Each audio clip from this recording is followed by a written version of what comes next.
and welcome to Always Take Notes. A message from our sponsor, Arvon. Do you have a story in you? Or want to test the waters of writing poetry or non-fiction?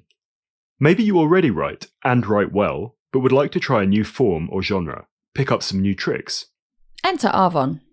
Arvon runs a yearly programme of in-person and online events, from 5-day residential writing weeks that take place at one of their 3 writing houses, to a flexible online programme featuring 5-week online evening courses, masterclasses, and pay-what-you-can events.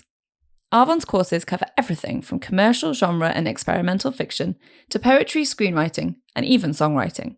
They've been running creative writing courses up and down the UK since 1968. In that time, their prize-winning tutors, many of whom may be some of your favourite writers, have unlocked the creativity of over 100,000 people. Many have gone on to be published authors and career writers themselves. But actually, it's not about that. Writing with Arvon is about finding a supportive community of fellow writers, making like-minded connections that last a lifetime. By signing up for a course, you don't just get an acclaimed author as your tutor, you also gain a writing group to bounce ideas off long after the course is finished. So whether it's a cosy stay at one of their writing houses in Devon, West Yorkshire or sleepy Shropshire, or a course you can do from the comfort of your sofa, Arvon works around your creative life. Visit arvon.org/courses, that's arvon.org/courses, to learn more and give yourself the gift of writing. Hello and welcome to Always Take Notes. In this episode, we speak to the journalist and novelist Hugo Rifkind. We spoke to Hugo about his early life at boarding school in Scotland, about how it inspired his new novel, Rabbits, and about his work as a columnist and leader writer for The Times. It's a great episode. We hope you enjoy it. Hugo, welcome to Always Take Notes. It's great to have you on the show. We wanted to start with Rabbits, your new novel. It's the story of Tomo, a teenage boy at a boarding school in Scotland.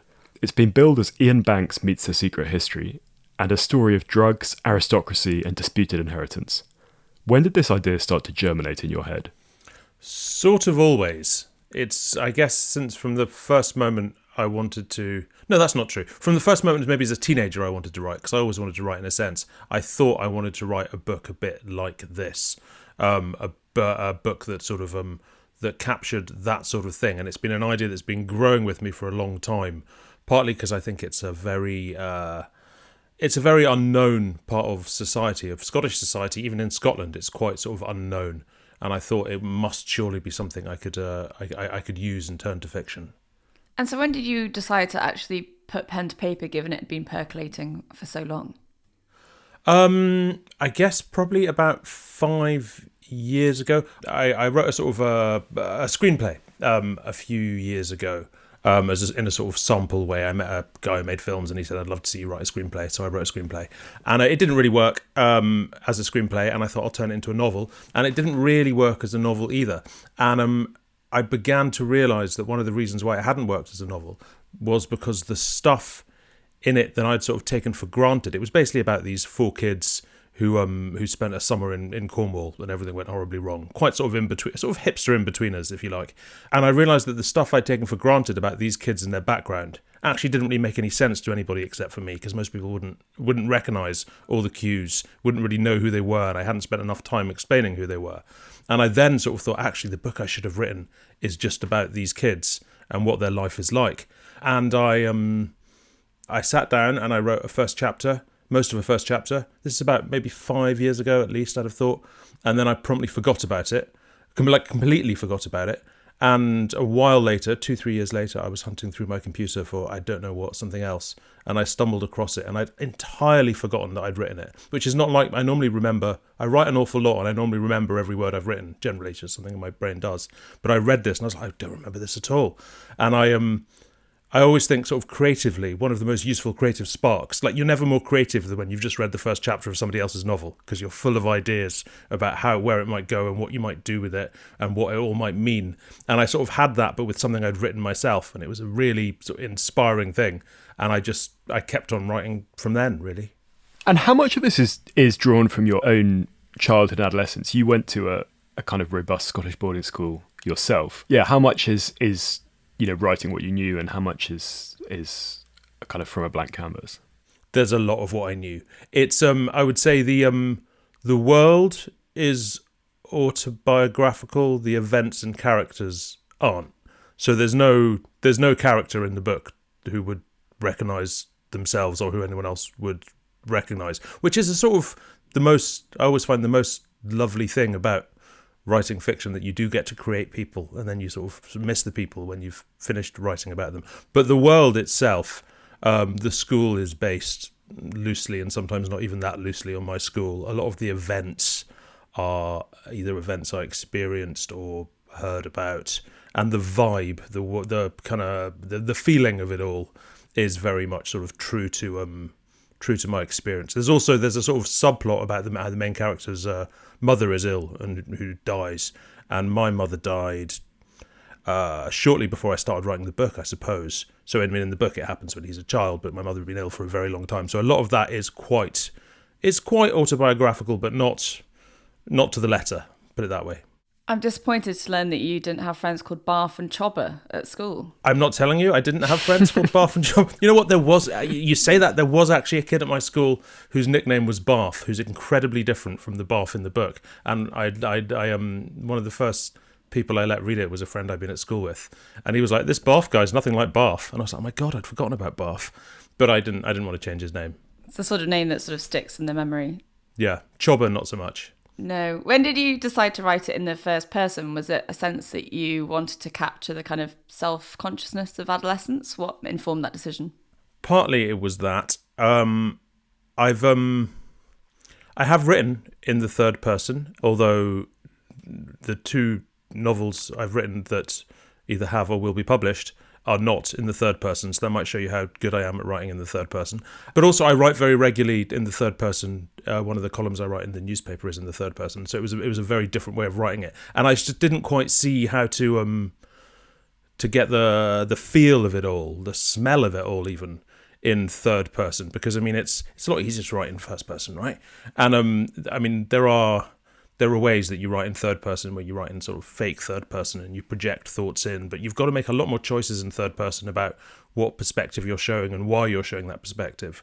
And doing it as a narration, it's much easier to control what the reader's aware of because it's what the narrator's aware of. And so I just find it a lot easier. So we've got a lot of international listeners, and to try and kind of triangulate this a bit for them, would it be fair to say that this is a world of Scottish people who don't have Scottish accents in terms of, the Milo that you're operating in? Not really. I mean, a lot of them don't. I'm aware I don't. I did back then, or at least more of one back then. No, there's a lot of farmers and stuff in that world. It's basically the Scottish aristocracy is too strong. It's certainly the Scottish. I mean, traditionally one would call it upper middle, but everyone objects rightly to the phrase upper middle because it's really just upper. But no, people do tend to sound relatively Scottish in either a sort of soft way or a gruff farmer's way. There's certainly nobody who sounds particularly Glaswegian. There's nobody who sounds like they've come off the pages of Trainspotting, put it that way. You've mentioned that this was a world that you were familiar with. Was there any research that you did to kind of complement that world building?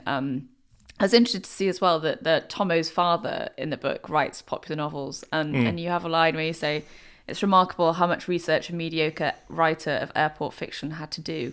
Can we take from that you have a dim view of research for novels, or the opposite? It depends on... I guess it sort of depends on the novel. It's funny, I said no character in the book is based on anyone. I think Tomo's father is me. I mean, I'm not a writer of sort of, airport fiction of women wearing shawls on horseback and stuff, but when I was trying to figure out who he reminded me of after I'd written him, I was like, oh my God, I've written myself. This is my relationship with my kids. They speak to me with all the disdain that Tomo speaks to his father. This is exactly what's going on. In terms of research, actually, while I was writing the book, the Scottish Child Abuse Inquiry got going in Scotland, which is basically a historic inquiry into various forms of child abuse at Scottish schools. And quite a lot of it. So there've been a few very big stories that have come out of it, into like Nicky Campbell's experiences. Nicky Campbell being abused by a teacher at Edinburgh Academy has been part of this inquiry, and it was those kinds of experiences that sparked it. My school, a place called Loretto, has featured quite heavily in the inquiry because of bullying. Almost no, I would say, sexual abuse has been alleged in the inquiry, and almost no sort of teacher on pupil abuse, but there's been a lot of vicious pupil abuse, which was quite odd to read about because the period being discussed is the period I was there, and a lot of the events and types of events that are discussed I witnessed, saw, was very much around for. And I had a weird thing as a journalist where I thought, this all happened 20 years ago, and I've never occurred to me it was a story even. And that was all happening while I was writing the book. And so I spent a lot of time reading testimonies to put myself back in the place of what that had all been like, why it was going on, what the mentality was, and that kind of stuff. It's not really a novel about bullying, although there is some kind of quite vicious sort of Lord of the Flies type school behaviour in it. So the bulk of the actual research I did, beyond occasionally sitting there peering at maps of Perthshire, trying to figure out what road ran where, when I'd sort of figured out where my various fictional villages were, was reading kind of testimonies of what, the nasty things that public schoolboys in Scotland did to each other in the 1990s. There's a term that I think emerged in the 1930s, which is alma matricide, of the kind of notion of, writing this sort of book. I mean, are you expecting have you had any response from your old school, or are you expecting anything? Or do you think they will stand behind the line that it's not them and, everything like that? I mean, do you have any thoughts of how that piece will play out? Well, it's not necessarily an assault on it. It's not a straight description of the school. I don't think anyone who was there could really dispute much of it. Even though it's not a straight description, I don't think anyone would be, oh no, you're exaggerating this. This is not what it was like. Of course it was like that. So I don't think that's a problem. But I don't think anyone, certainly none of the pupils there would. I don't think anyone would particularly mind, and I really don't think anyone would be like, oh, you've based this person on that person, because I very much didn't do that. I kind of, I very much created these people. I doubt the school itself would be thrilled about it. I don't expect to get invited back to the school to speak, but I don't sort of harbour any great animosity against the school. It was in a way a sort of fascinating experience to have, and it suited me far better than it suited a lot of other people. You never know. You'll have to let us know if they do end up inviting you back.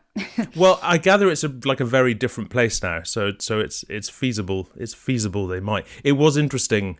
It's something I've written a piece about this for the Times, actually. It's coming out in a couple of weeks. I was very aware of my own sense of reluctance in terms of writing about some of this stuff, because it's such a sort of sense of omerta that you don't spill the beans outside the tribe. So that was sort of quite powerful. So I guess there might be some people who kind of disapprove of the fact that I'm telling this sort of story at all, but I don't expect much of it, no. The classic example of this, I think, is Evelyn Waugh's brother, who was expelled from Sherborne, I think, for homosexual activity shortly before the First World War, and was conscripted and knew he had probably 6 months to live, and so wrote this kind of scandalous Romana Clef about it. So having been expelled from Sherborne, he was then expelled from the old Sherburnian Association as well. So a kind of double whammy. But I wanted to ask, the question we put to all novelists of all shapes and sizes is about how they go about constructing their plots, whether they are, and this is just the vernacular that we've acquired, a plotter or a plunger. So whether there's someone who has, everything, either very detailed or sometimes just general idea of how it's going from the get-go, or someone who's kind of just plunging in and following their nose. I mean, how did that work for you? It's a sort of combination of both. I plunge in to start with, and then when I'm really not very far into a book, a couple of chapters into a book, then I'll plot quite rigorously where it's going. And then on pass form, I'll finish it and go, no, that was bollocks. And I'll have to maybe rip up quite a lot of the plot and write a new one. That was very much the case with this one. The first draft of this book was extremely different. While I was writing the first draft of this book, I thought it was a thriller, in fact. And then I began to realise that the manner in which I was writing and the manner in which the story was presenting itself was a bit more literary than that. And actually the kind of sort of the great reveal of villains and stuff like that, it just wasn't that kind of book, and so I made it into much more of a kind of sort of a character-driven and literary type thing. Pretty much the last third of the book I rewrote almost completely between first and second drafts. There's a character who's very important in the existing draft who actually died quite early on in the first draft and things like that. So while I did have a rigorous plot, it's not the plot that you'll read now. And you've alluded to it, but so what was the similarity or difference between Overexposure, your previous novel, in terms of the way that you kind of put it together? Overexposure is a really different. I mean, Overexposure was published, I think, in 2004 or 5. So I was in my mid-20s. I wrote it largely in my early 20s. Overexposure is a much funnier book in that it's meant to be a funny book. This book is, I think this book's quite funny sometimes, but it's incidentally funny. It's not written to be a funny book specifically. So Overexposure was meant to be a kind of a funny romp, and the plot is not meant to be terribly real. It was quite at the time I remember I was reading a lot of people like Christopher Brookmyre and Carl Hyacin and people like that, who write sort of incredibly funny, quite madcap adventures. And so I had very much this idea that it should be that kind of thing. But I did plot it out quite rigorously. I think the plot of Overexposure is a little bit too convoluted at the end, really. I'd have written it. I'm not sure it's a book I'd have written as an older man, but I think I'd have written it very differently if I wrote it now.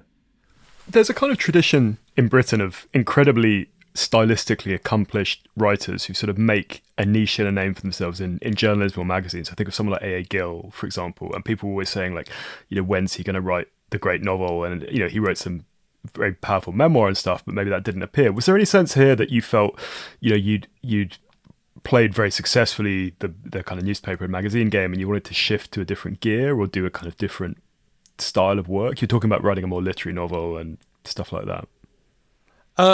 Not quite that way around. I was always supposed to be a novelist and not a journalist. I'm a journalist by mistake. I always wanted to be a novelist, and I was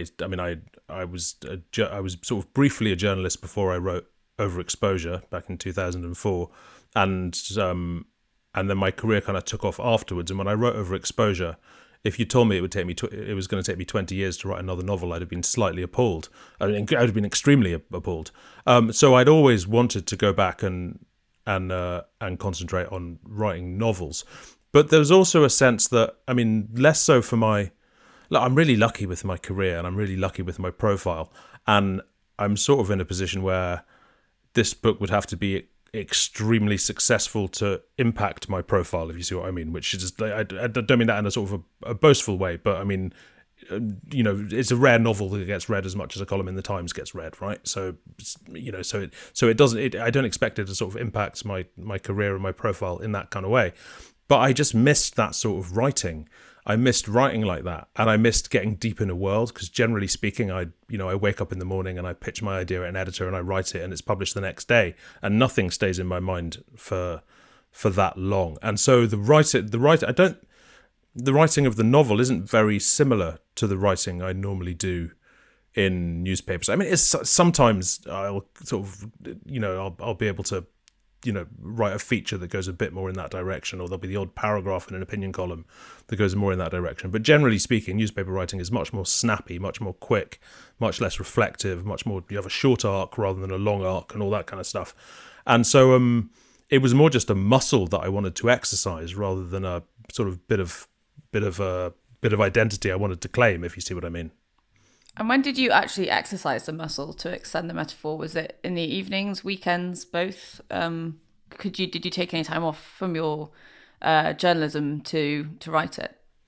The only time I took off was right at the very end of the second draft, when basically at the point at which, through my sort of conversations with my agent, I knew if I got this right, it was a goer, basically, and I thought, I've got to do this properly. And so I took 3 weeks off from work to finish the second draft.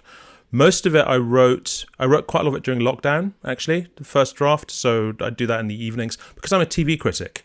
During my working day, I watch an awful lot of TV, which means in the evenings I often don't want to watch TV. And so there was a lot of it was written sort of late into the night during lockdown, when you couldn't go out and you couldn't do anything. And I just sit upstairs on my computer with a sort of glass of whiskey in my vape, and get it written then. And then later, I just sort of incorporated it into my working day. I write all day, every day, and I'm quite used to having to write one thing and then turn on a sixpence and put my brain somewhere completely different to write something else. I've always got various deadlines going on. And so quite a lot of the book, I suppose, I'd get up in the morning, I'd have breakfast, and if I had a deadline, normally I'll have a deadline at 3 or 4 in the afternoon, and I'd be like, okay, instead of starting work on that thing at 8:30 or 9 like I normally would, I'm going to start work at that, and before that I'm going to do an hour and a half of the book. And so I did that quite a lot. So it was sort of stolen moments, really. In some of the discussion about rabbits so far, Saltburn has been a kind of point of comparison. Is that helpful or is it annoying? How do you feel about that part of it? It's a tricky one, that. I mean, obviously, it was written, sold, and I think even probably printed before Saltburn came out, and I'd never heard of Saltburn beforehand. So, I mean, it's not... I don't know, you tell me. It's not that much like Saltburn, because Saltburn is much more satirical and much less... much less wide-eyed in a way, Saltburn. In a way, it's almost like without wanting to give away Saltburn, it's almost like the kind of story Saltburn is before the either first or second or third twist at the end of Saltburn, if you see what I mean. I don't mind it at all. I think if I was finishing it now post Saltburn, I don't know what impact that would have had with publishers. Maybe they'd have been much, much more excited, or maybe they'd have been like, no, this has been done. I really don't know. Of the various writers we sent it to pre-publication to get quotes, 2 of them did mention Saltburn, so I guess that obviously does leap out at people. I can't really complain about that. Well, if it causes us half as much discussion as Saltburn did, I think you'll be doing very well indeed. Yeah, for some reason I just, there's quite a few graves in the book, and I didn't think of having anybody have sex with any of them, which I deeply, deeply regret. Could we roll back now to your early life? It's a bit of a non sequitur, this, but anyway, when did the writing bug bite for you? You mentioned kind of always seeing yourself as a novelist, but was that from childhood? Probably. I wrote a lot of... I always enjoyed creative writing a lot at school. I can remember... I wrote for sort of school magazines and things like that. And I can remember I must have been 12 or 13 writing... what was it? I think the exercise was to imagine your first day at work when you're a grown-up. And so I wrote a funny thing imagining what I thought it would be like to go and work at a newspaper, because I wanted to be a journalist, writer, whatever. And I can remember both my parents being quite kind of like, what the hell did you write this? Like I was like 11 at the time, and I thought that's a nice feeling when people have read something that you've written and they like it. And I'm actually, I mean, in all honesty, I'm still very motivated by the thought of people liking to read what I write. That's very important to me. I'm not one of these people who just writes for themselves at all. So that, but that was quite early on.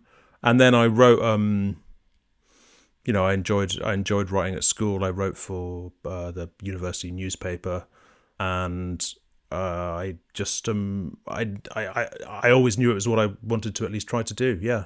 And can you tell us about how you went about making your way after university? We saw you worked for a showbiz website, peoplenews.com, and then freelanced for the Times and the Evening Standard, and then wrote a column for the Herald in Glasgow. So how did you kind of wend your way into the professional world? With some difficulty. I left university, and oh god, when did I leave university? Did I leave university in 1998? That's a horrifying thing. I think I probably did. And I backpacked for a while. My wife is a travel writer. And so she knew she wanted to be a travel writer, and so she kind of dragged me around the world for a couple of years after we graduated. I moved to London, and I had a plan that I wanted to be some manner of writer, and instead I spent a year temping, doing data entry and occasionally working as a proofreader through sort of agency work. And then my flatmate at the time, who was in a very similar situation to me, but he was trying to work in telly. He got a job working for a kind of what was called at the time an internet incubator, like a firm that launched websites for other firms. This is the first dot-com boom. This would have been in about 2000-ish, 99, 2000. And he and one of the companies being launched out of the building was this showbiz website called People News. And he said, oh, they're looking for people. Do you want me to give them your CV? And I gave them my CV. And I went in for an interview, and they gave me a kind of sort of a casual job there writing stuff. And I really enjoyed it, and people quite liked the stuff I was writing there. And then I'd been there maybe 4 or 5 months. I can remember going out having a cigarette outside, and my editor there, this woman Olivia, who's a writer herself now, in fact, I can remember her saying to me, oh, my friend who commissions features on the Times was reading some of your stuff, and she wondered if you'd like to write for her. And she said it like really casually, and it was kind of like it was kind of like someone says to you, oh, my friend Mick Jagger wanted to know if you wanted to be in the Rolling Stones. And it was kind of like, what the fuck? It's like, of course I want to write for her. And so I wrote a few pieces for her, silly features generally it's either about celebrities or about fashion. I think the first thing I got published was about a celebrity kidnapping trend, weirdly enough, I think. And then I wrote one about a trend for people cutting their own hair and stuff like that. And I just started writing more and more features for the Times over the space of a few years. And that sort of built, and I freelanced quite a lot elsewhere. And then eventually the Times Diary, the Gossip Diary gig came along. By this point I was in my mid-late 20s, I suppose. And that was how the Times gave me a job. And I've been there ever since.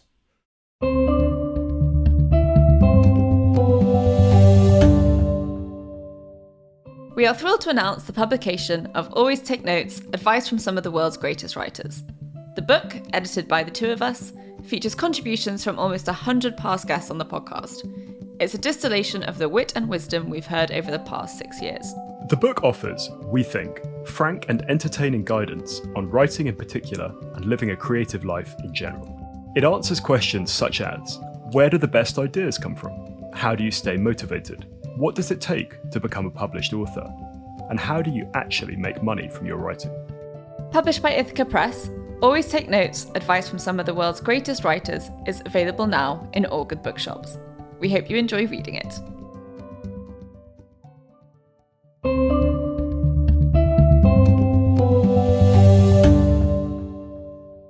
In those early years of freelancing, how hard was it to make a living from writing? To make a living, not hard, but I didn't need a lot of money to make a living. I was young, I was in my 20s, life was cheaper then. I was living in a flat in Camberwell with my friend John. My rent was, I think, £350 a month. And so when I started at the Gossip News website, I remember in the interview, they said, what would we have to pay you? And I remember I lied because I said, well, at the moment I'm being paid £60 a day, so it'd have to be more than that. At the time I was actually being paid £45 a day, but still. And they were like, oh, fine. And they paid me £80 a day. And I realised later that everyone else was on about £100 a day. So that was a bit of a mistake on my part. But that was like enough to live off back then. And then when I started freelancing for the Times, I was selling one or sometimes two features a week. And that was far more money than I needed to live on. I suppose it would work out as 25-30 grand a year or something like that. But it was, by then I lived in a little flat in Brixton with a couple of friends. I didn't spend money on, we went to the pub and that was life. We went to the pub and watched telly. So, there were certainly periods as a freelance where I had a couple of friends who were freelance journalists as well. And we had this kind of sort of maxim that after 9 days, you're not a freelance journalist anymore. 9 days without work, you're not a freelance journalist. You're just somebody without a job. And I didn't often hit the 9 days. I was quite prolific. I sort of spread around. I wrote for the Standard. I started writing for the Herald as well. I think I wrote once or twice for the Mail. I was very anxious about it all the time, but it never did dry up. I remember the week when I finally got my job at the Times. Quite a few years later, like a full sort of paid up staff job, I remember going to the pub with a friend and I realised I'd left my mobile phone at home, which was not a thing I'd done for years because you didn't forget your phone in case somebody called or wanted you to write something. And all of a sudden I didn't have to care about that. It was kind of wonderful. And at the Times, you've been a columnist, a critic, a leader writer. How have those different roles developed and come about, and how has that path worked for you? Yeah, I currently am all of those things all at once. So, like I said, I was a features writer and I moved from writing features to do the Gossip Diary, which is a job I didn't enjoy at all. In fact, Overexposure, my first novel, is about a gossip diarist, and I sold it, I think, about a month after I got the job at the Times, which made it look like I'd been awfully sort of prolific and clever in writing a book about this experience that I'd only just started having. In fact, I just sort of made it up for the novel and then ended up living it again, which is just very strange, although I guess convenient in marketing terms.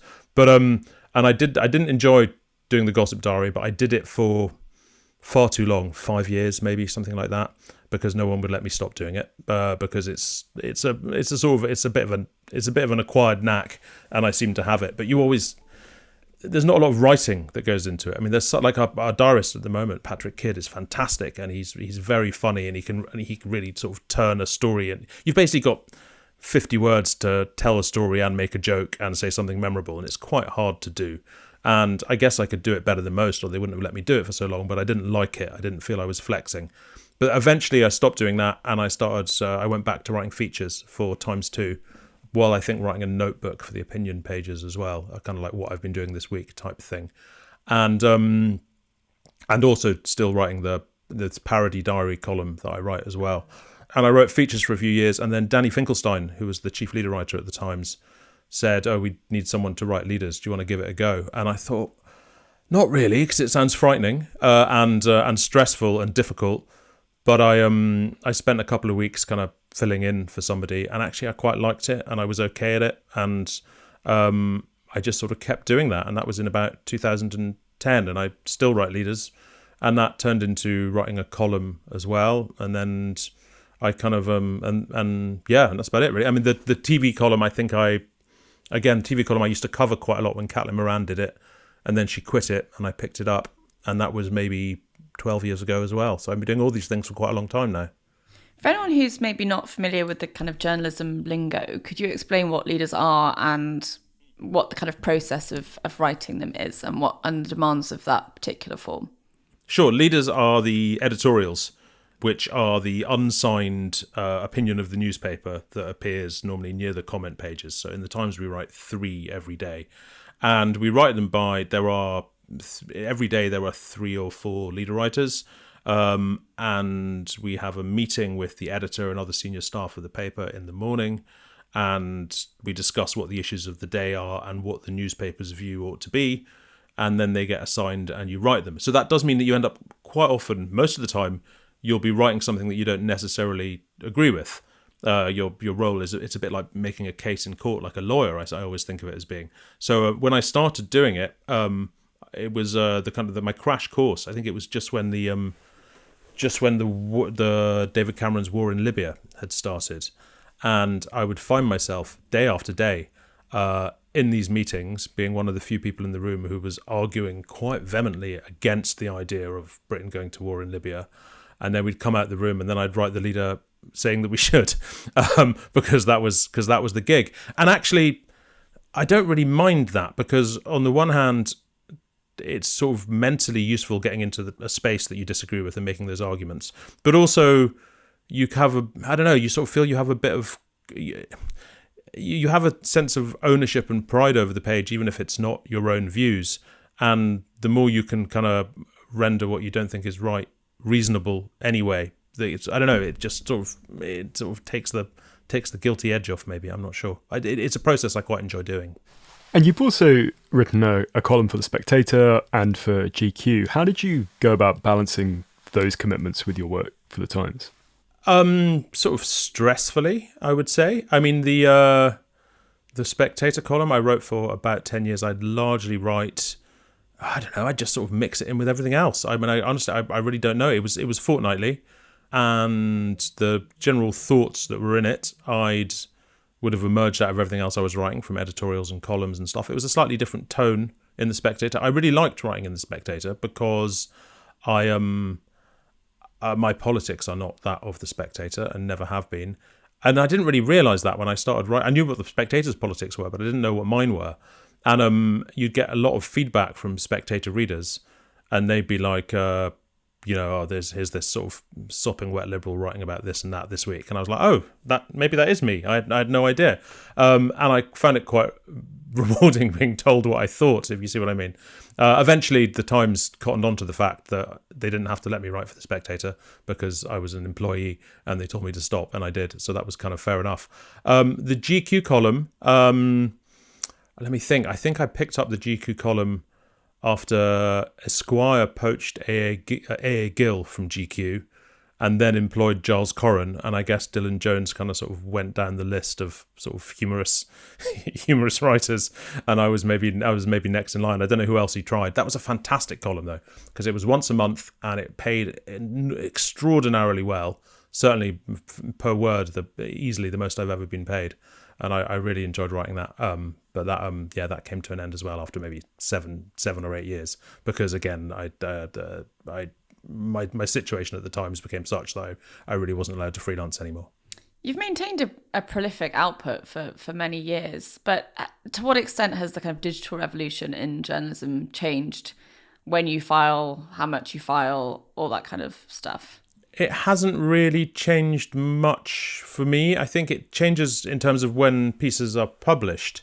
Like my opinion column that I write my opinion column on a Monday for Tuesday, and that used to mean that it would get published on Tuesday morning. Now it'll quite often get published on a Monday night, but that's not really my problem. I've written it at the same time anyway. And the same with my TV column, will quite often appear on the website on, say, a Thursday when it's written for a Saturday. But again, it doesn't really make that much difference to me.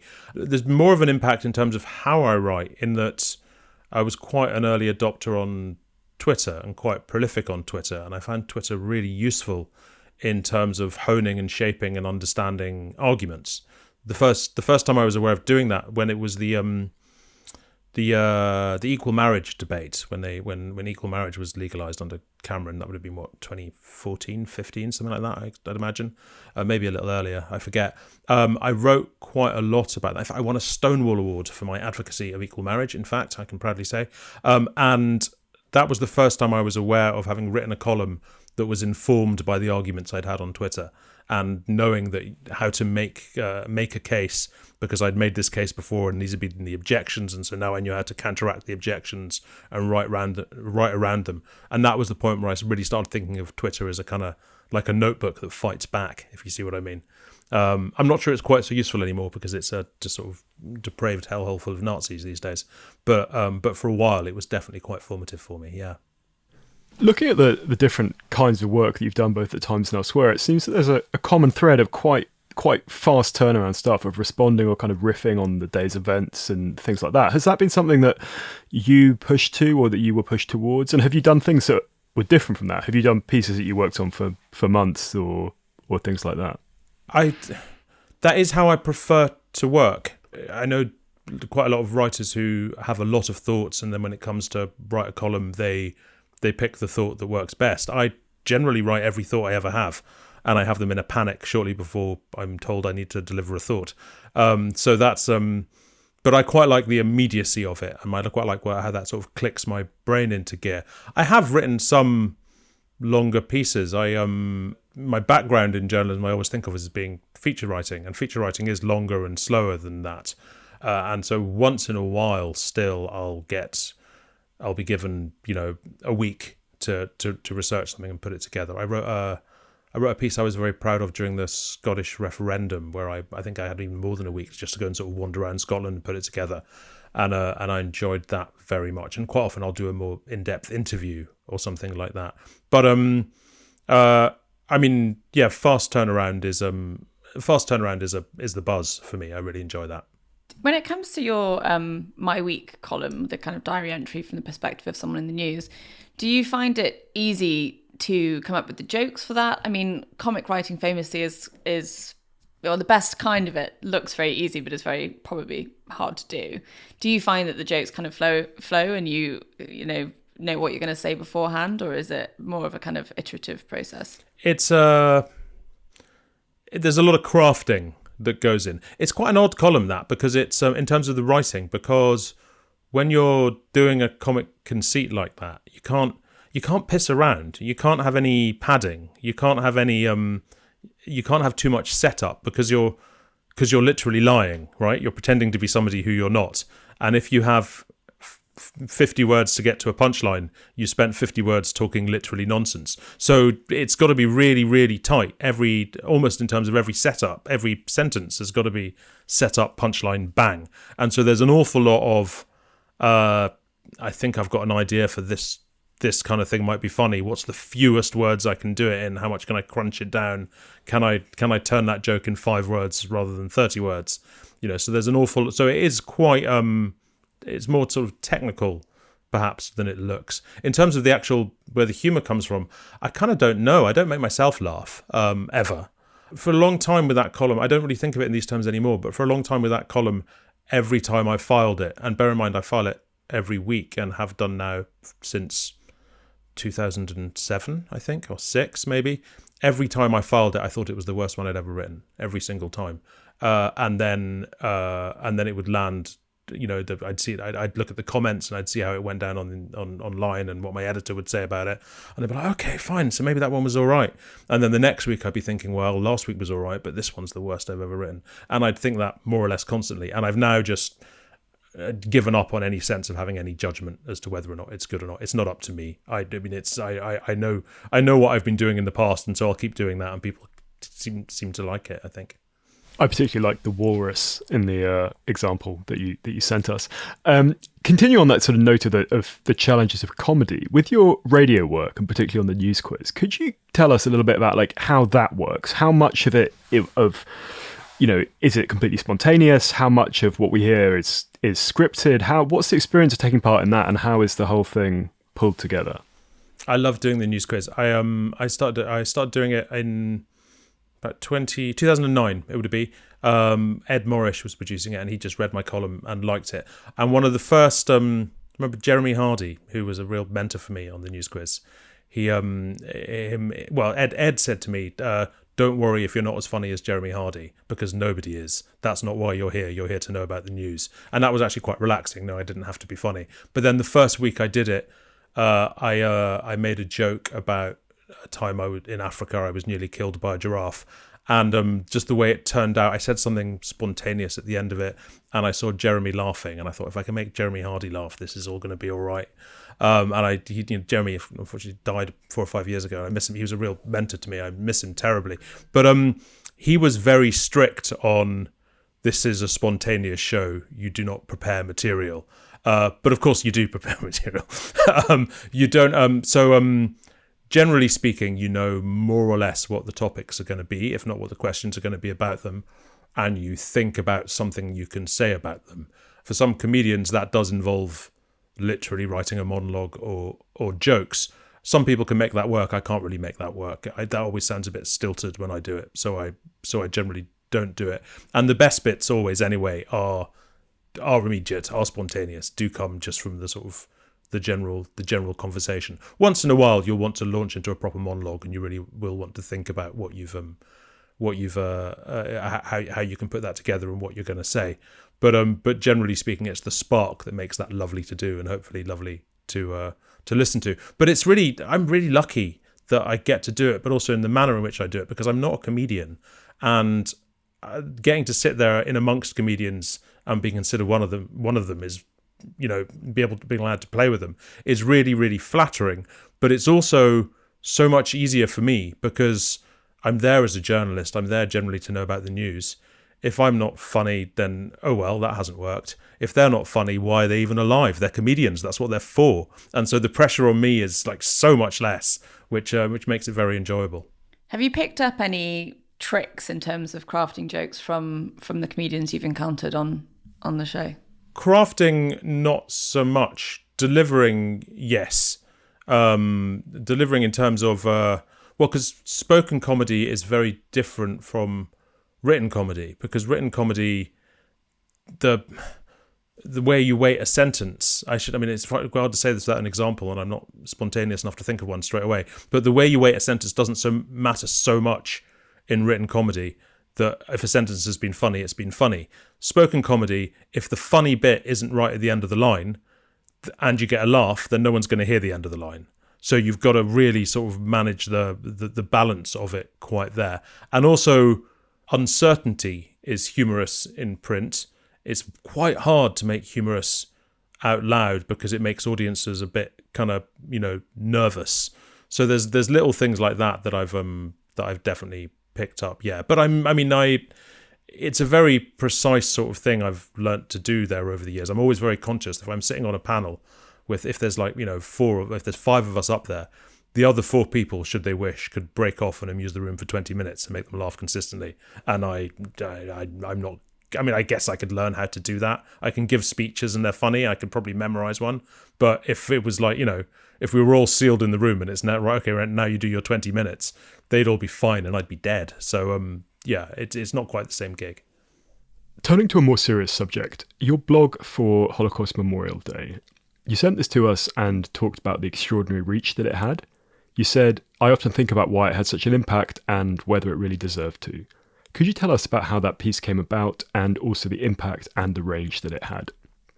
Sure. I used to do, I still do when they ask, quite a lot of stuff for the Holocaust Educational Trust, which is a fantastic charity that basically takes school kids to Auschwitz and explains the Holocaust to them.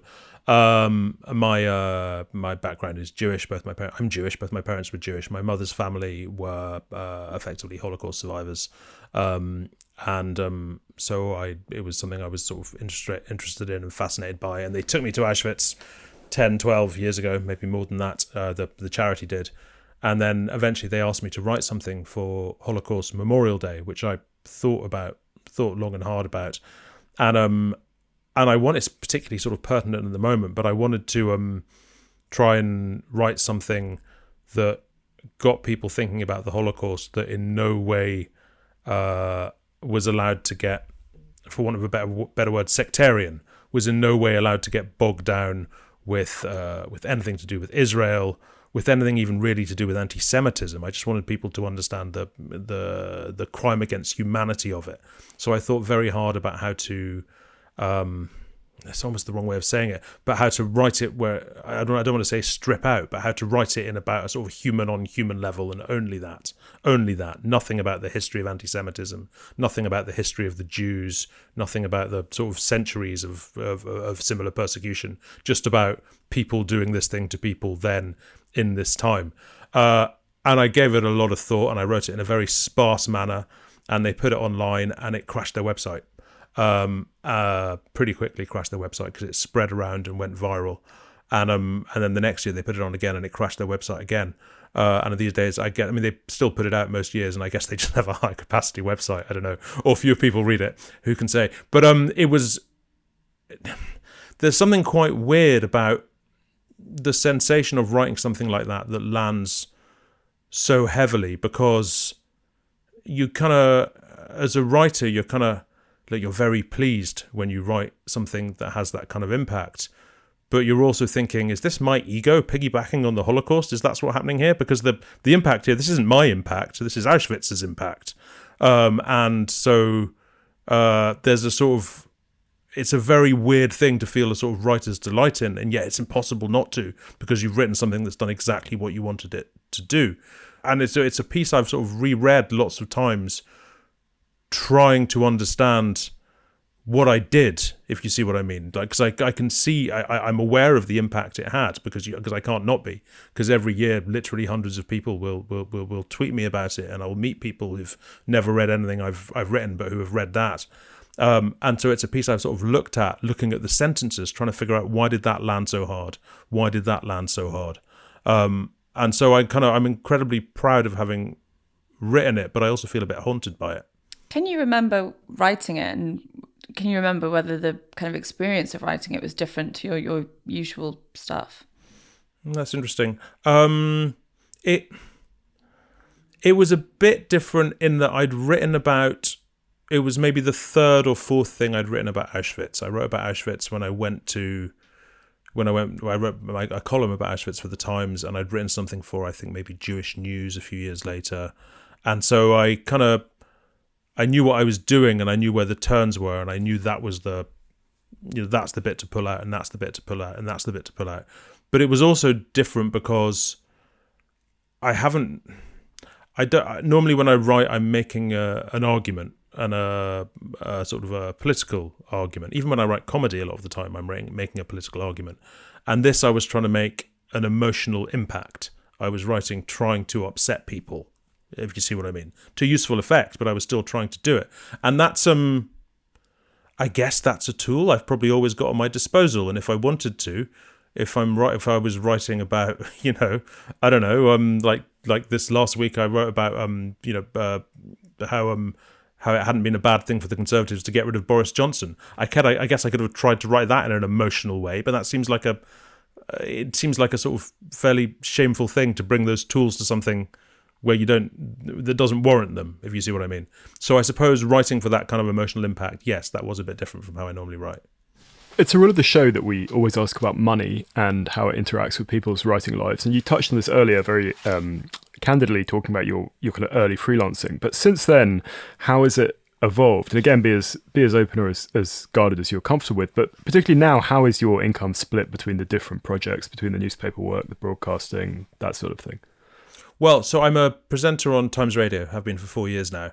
And so that's part of my gig at the Times. So I would say 90-something% of my income comes from the Times/Times Radio. And the news quiz is, I do the news quiz, I think, in a good year I'll do it 6 times. Well, maybe 9 times sometimes, but I'll do two or three a series normally. And that is much, much, much less. That is not, I couldn't live off that. I couldn't even begin to live off that. And nor... hey, you write 2 books in 20 years, you can't live off that either. As a journalist, I'm really fortunate. I don't think I'm quite in the top tier of how well journalists are paid, but I'm well aware that I'm paid better than an awful lot of journalists, and I'm sort of extremely, extremely grateful for that. And we're coming towards the end of our time. So as a final question from me, you've mentioned the 2 books in 20 years. Going forward, are your ambitions to produce more novels, to do more screenplays? What do you kind of hope to achieve in your writing career in the years to come?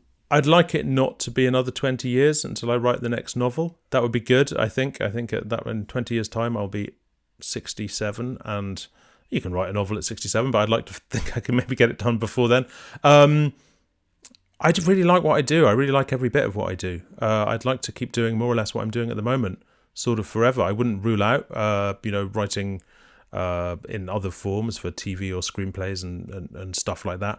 But I'll always basically be a journalist. Like we were talking about it before, but I really like the buzz of immediacy. I really like the direct contact you have with readers. When we were in the process of trying to sell and eventually selling Rabbits, I can remember saying to my agent, I was saying, look, normally what I do is I have an idea in the morning and then I write it in the afternoon, and that evening an editor tells me it's good, and then the next day everybody tells me how clever I am.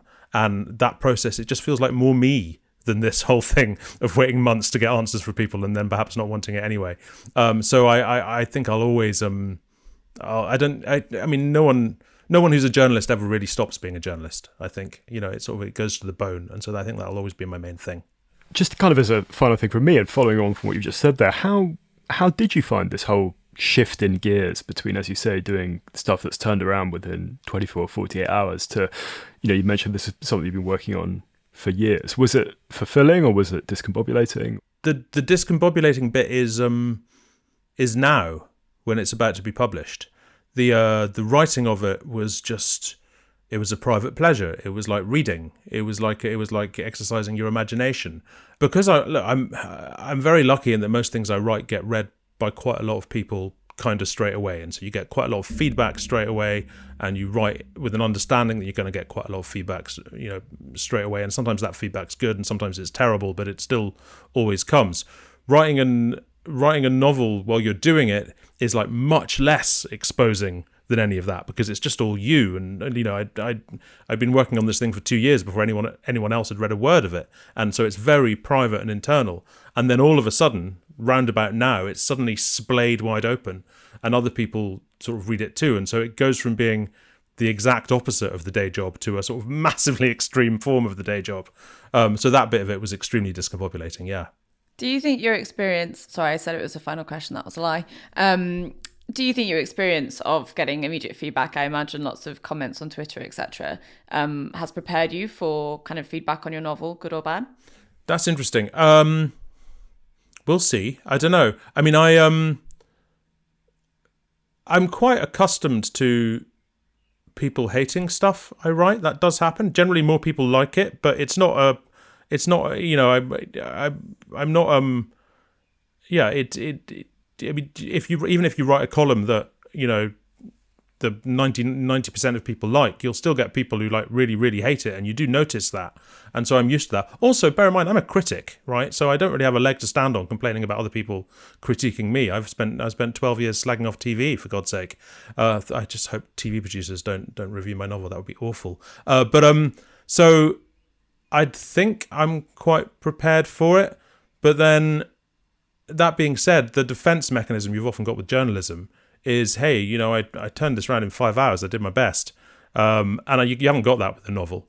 And so, you're quite sort of exposed. And particularly when it's something very personal, if this novel is boring, then I'm boring because it's very much from me. And so that is slightly worrying, but fingers crossed. I think we're up against the end of our time, so we should draw this to a close. But thanks for a fascinating conversation, Hugo, and wishing you all the best for the launch of Rabbits and for all your other projects going forward. Pleasure. Thank you very much indeed. Thanks for having me.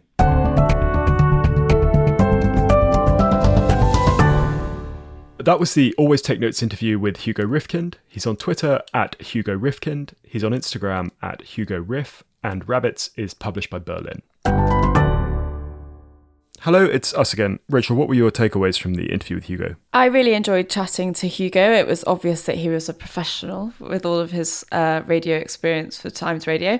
I found it fascinating that he saw novels as his original pursuit in terms of writing, but from a journalistic perspective. And I think as well because he was a philosophy graduate, not that we talked about that, but when he was saying that he enjoys writing leaders and making arguments that he doesn't necessarily agree with, he finds that process kind of intellectually rewarding and makes you kind of empathize with people you don't agree with a little bit more. How about you? What I thought was really interesting was a little bit, on the same note about his idea that he's a kind of novelist by birth or by original vocation. This idea that, I suppose, a difference in tempo, and he's clearly such a master, and I think by his own admission, really attuned, maybe even addicted to that kind of quite rapid turnaround cycle of writing a column or a kind of rapid turnaround piece and getting very rapid feedback, commentary, approbation, or I suppose even, not necessarily positive feedback, but getting something back quickly and at its most extreme, Twitter. And yet here he's, operating with fiction in such another medium. And he did allude to how he found, the process of sale while he was waiting a long time was challenging. And the other bit that I really found fascinating as a kind of news quiz geek was the sort of backstage chat on how that all worked, how that particular sausage is made. And I think, we discussed we want to get more comedians on, and I'd certainly be keen to have that. Anyway, Rachel, what have you been up to and what culture have you been consuming? Oh, just one more thing to add on that. Yeah, I thought his answer on the differences between written comedy and spoken comedy were very insightful. Yeah, for sure. What have I been up to? I have been editing lots of stories. I'm working on a piece about fashion photography and its place in the art world. And then I'm looking ahead to a week off I've got later in June. So, yes. Are you able to share with the listeners what you're doing on that week off? I'm just going to be at home, but I will have a puppy to look after. So, yes, in future, if you hear any yapping in the background of interviews, you know who to blame. I also promised my mother-in-law, Jenny, who I'm sure is listening, hi Jenny, that I would mention that I have been up to making novelty cakes for various family celebrations. I made one for my brother-in-law to mark him earning a pupillage. So, yes, apparently I was meant to share this with listeners that if you have any novelty cake needs, let me know. Well, Rachel, your parents-in-law are great supporters of the podcast, and we're very grateful for them and for the support and feedback they offer. I have been working on my book, but I've actually taken a week off from writing anything to just bash through setting up interviews when I go back and do the final bits of historical research, which I had been hoping that I could kind of do in the afternoons when my brain is frazzled. And in terms of reading, I'm reading a biography of Ella Meyer, the Swiss travel writer who I look at in the book, and ski mountaineer, by a French guy called Olivier Weber, who's a kind of grand reporter, which I don't think is a title that exists in England, but like a sort of journalistic hero. So that's quite interesting. Be sort of like writer at large. Is that the equivalent? I think it's even grander than that. I don't think it's a job title. I don't think you can be appointed grand reporter. It's like it has to be by public consensus. Maybe you self-declared. Yes. No, I think it's by public consensus that you are a grand reporter. But he's one of the grandest. He was literally ambassador at large for France for a period of 5 years, which I can't imagine a British journalist holding holding that kind of thing. Anyway, this has been Always Take Notes, hosted by me, Simon Akam. And me, Rachel Lloyd. Our producer and social media editor is Artemis Irvin. Our score is by Jess Danheiser, and our graphic design is by James Edgar. If you'd like to follow us on social media, we're on Twitter at Take Notes Always. We're on Instagram at Always Take Notes. If you'd like to support us on our crowdfunding page on Patreon, we're on there under Always Take Notes. And if you'd like to leave a review on iTunes or get in touch with us via our website, please do. Many thanks. Goodbye.